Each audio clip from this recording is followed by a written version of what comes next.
கிறிஸ்துவுக்குள் பிரியமான சகோதர சகோதரிகளே, உங்கள் அனைவரையும் இயேசு கிறிஸ்துவின் இனிதான நாமத்தினாலே வாழ்த்துகிறேன். தேவனுடைய வார்த்தை சொல்லுகிறது, சத்தியத்தையும் அறிவீர்கள், சத்தியம் உங்களை விடுதலையாக்கும் என்று சொல்லுகிறது. இன்றைய சிந்தனைக்கு எடுத்துக்கொண்ட வேத வசனம் சங்கீதம் 34வது அதிகாரம் 12-13 வசனம். நன்மையை காணும்படி ஜீவனை விரும்பி நீடித்த நாட்களை அபேட்சிக்கிற மனுஷன் யார்? 13. உன் நாவை பொல்லாப்புக்கும் உன் உதடுகளை கபட்டு வசனிப்புக்கும் விலக்கி காத்துக்கொள்.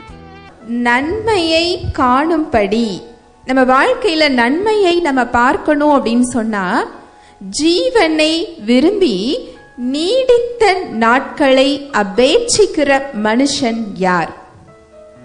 ஜீவனை விரும்பி நீடித்த நாட்கள் வேண்டும் என்றால் என்ன செய்யணுங்கிறத அடுத்து வருகின்ற வசனங்கள் சொல்லுது பாருங்க.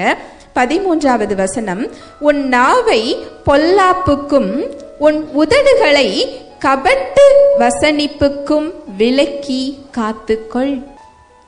நம்ம வாழ்க்கையில தேவனுடைய வல்லமை வேணும்னு நினைக்கிறோம். எப்ப அவர் செயல்படுவார்னு சொல்லி நம்ம காத்து கொண்டிருக்கிறோம். நம்முடைய பங்காக ஒரு வேலை இதுல சொல்லப்பட்டிருக்கு. தேவனுடைய வல்லமைய நம்ம பெற்று கொள்ளணும்னு சொன்னா, நீடித்த நாட்களையும் ஜீவனையும் நம்முடைய வாழ்க்கைக்கு தேவையான எல்லாவற்றையும் நம்ம பார்க்கணும் அப்படின்னு சொன்னா, நம்ம முதல்ல சரி செய்ய வேண்டிய இடம் எது தெரியுமா?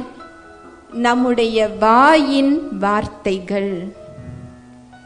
நம்ம வாயின் வார்த்தையை நம்ம என்ன செய்யணுமா? சரி செய்யணுமா? ஆனா நம்ம எப்ப சூழ்நிலை மாறும்னு சொல்லி யாரை பார்த்துக்கிட்டு இருக்கிறோம்? தேவனை பார்த்துக்கிட்டு இருக்கிறோம். தேவன் எப்பொழுது அவருடைய வாழ்வை நமக்கு வெளிப்படுத்துவது, சிலுவையில் கொடுத்தவற்றை நாம் எப்பொழுது அதை பெற்றுக்கொள்வதுன்னு சொல்லி அவர் எதை பார்த்துக்கிட்டு இருக்கிறார் தெரியுமா? நம்முடைய வாயின் வார்த்தைகளை பார்த்து கொண்டிருக்கிறார். உங்களுக்காக தேவன் இதை என்ன செய்ய முடியாது? செய்ய முடியாது. நான் உங்களுக்காக என்ன செய்ய முடியாது? செய்ய முடியாது. நீங்க இன்னொருவருக்காக என்ன செய்ய முடியாது? செய்ய முடியாது. அவரவருடைய நாவை என்ன செய்யணுமா? விலக்கி காத்து கொள்ள வேண்டும். இது அவரவருடைய தீர்மானம், இது அவரவருடைய தெரிந்தெடுப்பு. நம்ம தான் அதை என்ன செஞ்சுக்கணும்? தேர்ந்தெடுத்து நம்முடைய வார்த்தைகளை என்ன செய்யணுமா? விலக்கி காத்து கொள்ளணுமா? எப்படி விலக்கி காத்து கொள்ளணும் பார்க்கலாம். நீதிமொழிகள் 18வது அதிகாரம் 20-21. அவனவன் வாயின் பலனால் அவனவன் வயிறு நிரம்பும், அவனவன் உதடுகளின் விளைவினால் அவனவன் திருப்தி ஆவான். 21. மரணமும் ஜீவனும் நாவின் அதிகாரத்தில் இருக்கும், அதில் பிரியப்படுகிறவர்கள் அதன் கனியை புசிப்பார்கள். அவனவன் வாயின் பலனால் அவனவன் வயிறு என்ன செய்யும்? நிரம்பும். எனக்கு அவங்க அப்படி செஞ்சிட்டாங்க, இவங்க இப்படி செஞ்சிட்டாங்க, இதனால எனக்கு இந்த பிரச்சனை, இதனால நான் இப்படி கஷ்டப்படுறேன். இல்லவே இல்லை. நம்ம வாயின் பலனால் எதை நான் பேசுகின்றேனோ அதை நான் என்ன செய்து கொள்ளுவேன்? பெற்றுக்கொள்ளுவேன். ஒரு சின்ன உதாரணத்துக்கு, நம்ம என்ன வார்த்தைகள் பேசுகின்றோமோ அது ஒரு உணவாக மாறி அதை தான் நம்ம சாப்பிட வேண்டும், அதுதான் நமக்கு உணவு அப்படின்னு சொல்லி சொன்னா, நம்ம என்ன மாதிரி வார்த்தைகளை பேசுவோம்? யாராவது விஷத்தை பேசுவோமா? யாராவது உடம்புக்கு ஒத்துக்கொள்ளாத தீமை தருகின்ற உணவை பேசுவோமா? எது சாப்பிட்டால் நமக்கு ஒத்துக்கொள்ளுமோ, எது நமக்கு ஆரோக்கியத்தையும் எது நமக்கு நன்மையும் கொடுக்குமோ அதை தான் நம்ம என்ன செய்வோம்? பேசுவோம். ஆனா இந்த இதுல என்ன சொல்லப்பட்டிருக்கு பாருங்க, அவனவன் வாயின் பலனால் அவனவன் வயிறு நிரம்பும், அவனவன் உதடுகளின் விளைவினால் அவனவன் என்ன செய்வானா? திருப்தியாவான். நம்ம வாழ்க்கையில பெற்றுக்கொள்ளுகின்ற பலன்களும் விளைவுகளும் எதிலிருந்து வருகிறதா? வாயின் வார்த்தைகள்ல. அப்போ இந்த வார்த்தைகளை நம்ம எப்படி தேர்ந்தெடுத்து பேசணும்? நமக்கு நன்மை வேணும் அப்படின்னா எதை பேசணும்? நன்மையை தான் பேசணும். சுகம் வேண்டும் என்றால் நம்ம எதை பேசணும்? சுகத்தை தான் பேசணும். நமக்கு சமாதானம் வேணும் அப்படின்னு சொன்னா எதை தான் பேசணும்? சமாதானத்தை தான் பேசணும். ஆசீர்வாதம் வேண்டும் என்றால் எதை பேசணும்? ஆசீர்வாதத்தை பேசணும். பிள்ளைகள் நல்ல மாதிரியாக வளர வேண்டும் என்றால் எதை பேசணும்? ஆசீர்வாதமாக பிள்ளைகளை குறித்து என்ன சொல்லணும்? பேசணும். நம்ம எப்படி பேசிக்கிட்டு இருக்கிறோம்? நம்முடைய சரீரத்தை பார்த்து என்ன பேசிக்கிட்டு இருக்கிறோம்? எனக்கு இந்த வலி என்ன செய்து போக மாட்டேங்குதே, எனக்கு வலிக்குதே. வலிக்குதேன்னு சொன்னா சுகம் கிடைக்குமா? 1 பேதுரு 2:24. நாம் பாவங்களுக்கு செத்து நீதிக்கு பிழைத்திருக்கும்படிக்கு அவர் தாமே தமது சரீரத்திலே நம்முடைய பாவங்களை சிலுவையின் மேல் சுமந்தார். அவருடைய தழும்புகளால் குணமானீர்கள். அவருடைய வார்த்தை சுகத்தை குறிச்சு, நோயை குறிச்சு என்ன சொல்லப்பட்டிருக்கு?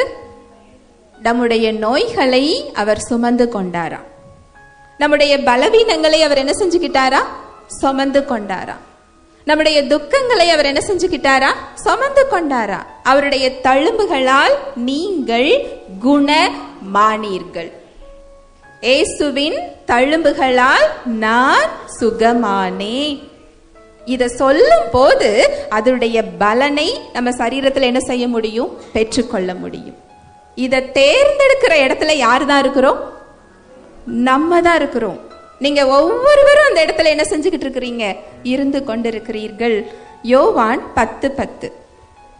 திருடன் திருடவும் கொல்லவும் அழிக்கவும் வருகிறானே அன்றி வேறொன்றுக்கும் வரான். நானோ அவைகளுக்கு ஜீவன் உண்டாயிருக்கவும் அது பரிபூரணப்படவும் வந்தேன். திருடன் தான் திருடவும் கொல்லவும் அழிக்கவும் வருகிறான். ஆண்டவராகிய இயேசு கிறிஸ்து எதுக்கு வந்தாரா? ஜீவனை கொடுக்க வந்தார், பரிபூரணப்பட வந்தார். எபிரேய மொழியில இந்த பரிபூரணம் அப்படிங்கிறதுக்கு என்ன அர்த்தம் தெரியுமா? தேவனுடைய வாழ்வு. அவர் எதுக்கு வந்தாரா? தேவனுடைய வாழ்வை உங்களுக்கும் எனக்கும் கொடுக்க வந்தாராம். இதுல எதை பேசுகிறோமோ அதை நம்ம தேர்ந்தெடுக்கிறோம். தேர்ந்தெடுக்கிற இடத்துல யாருதான் இருக்கிறோம்? நம்ம தான் இருக்கிறோம்.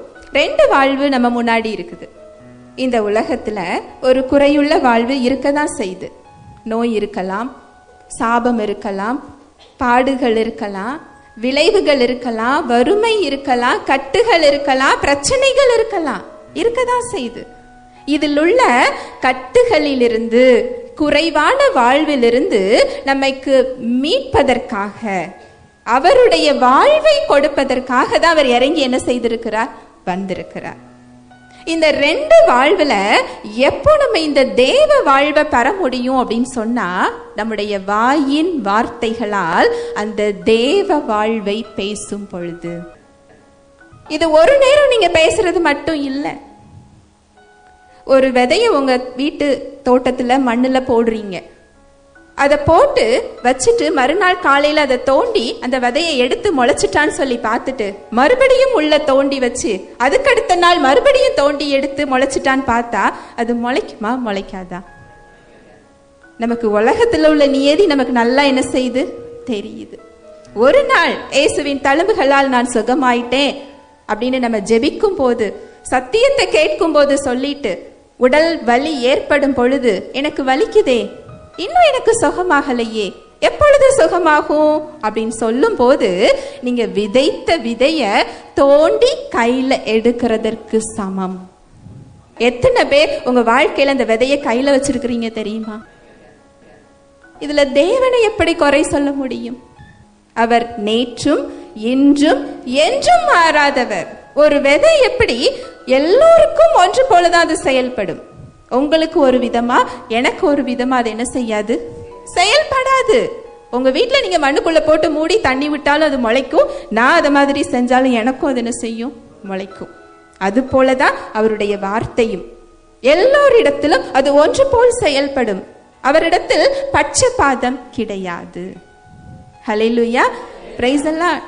தேவனுடைய வல்லமையை பார்க்க முடியலன்னு சொன்னா அந்த பலன்களை பார்க்க முடியலன்னு சொன்னா மாற வேண்டியது நாம் தானே தவிர தேவனிடத்தில் மாற்றம் இல்லை. ஒரு செடி முளைக்கலன்னா என்ன அர்த்தம்? தண்ணி இருக்காது, அதுல என்ன குறைகள் இருக்குதோ அதை சரி செஞ்சா அது என்ன செய்யும்? முளைக்குமே தவிர விதைக்கிட்ட என்ன இருக்காது? பிரச்சனை இருக்காது. அதுவாது உலக பிரகாரமான விதை, அதுல ஏதேனும் ஒரு பழுது இருக்க முடியும். தேவன் பழுது இல்லாதவர், மாசு மறுவற்றவர். அவரிடத்தில் யாதொரு வேற்றுமையின் நிழலும் இல்லை. ஹல்லேலூயா, பிரைஸ் தி லார்ட். பரிசுத்த ஆவியானவர் தாமே இந்த வார்த்தைகளின் மூலமாக நம் அனைவரோடும் கூட இடைப்பட்டார் என்பதை விசுவாசிக்கிறேன். தேவனுடைய வார்த்தையின்படி செயல்படுவதற்கு இன்று நாம் தீர்மானம் எடுப்போம். தேவனுடைய கிருபையும் சமாதானமும் நம் அனைவரோடும் கூட இருப்பதாக. ஆமென்.